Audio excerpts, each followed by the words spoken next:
Chicago, 1923.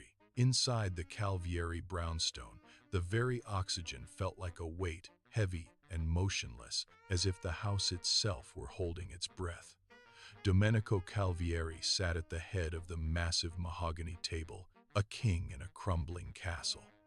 The room fell into a sudden, terrifying void of sound as he set his wineglass down. That single sharp click of crystal against polished wood was a gavel striking a death sentence.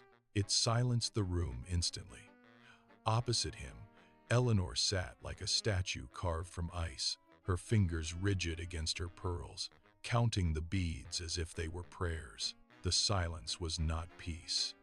It was a battlefield waiting for the first shot. The tension rippled outward.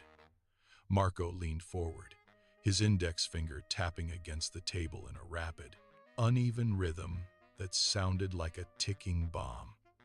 Beside him, Luca reached out, a desperate gesture for connection, but Vivian pulled her hand away with a cold, sharp motion, smoothing her silk dress as if his touch were a stain. Nico gripped his cane until his knuckles turned white, a man holding on to the only strength he had left. When Rosa placed a comforting hand on his arm, he did not soften. He stiffened, a wire pulled to the breaking point. Dante remained rigid, his eyes fixed on Camilla, who stood with a calculated grace to signal the maid, her every movement a mask for the chaos beneath. Adriana traced the rim of her glass, a tight smirk curling her lips as she watched the family theater. But in the corner, Julia kept her head bowed, her thumb pressed hard, bruisingly hard, against the hidden letter from Thomas tucked inside her pocket. It was a paper fuse. At the far end, Sarah sat perfectly still, her mind miles away at the docks. She could still smell the phantom scent of gasoline and rebellion from her secret meeting with James Moretti. The salt air and the promise of escape were still fresh in her lungs.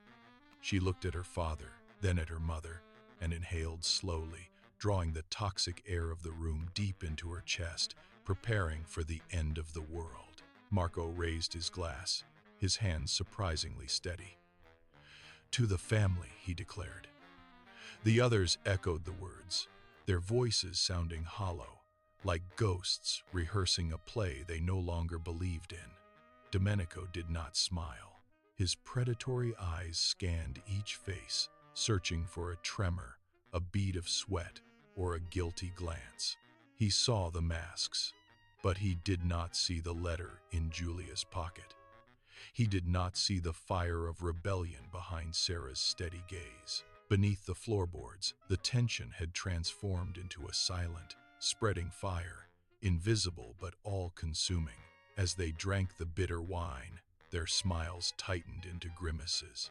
The knives remained hidden, but they were there. The clock on the mantel chimed, a cold, heavy sound that marked the final hour.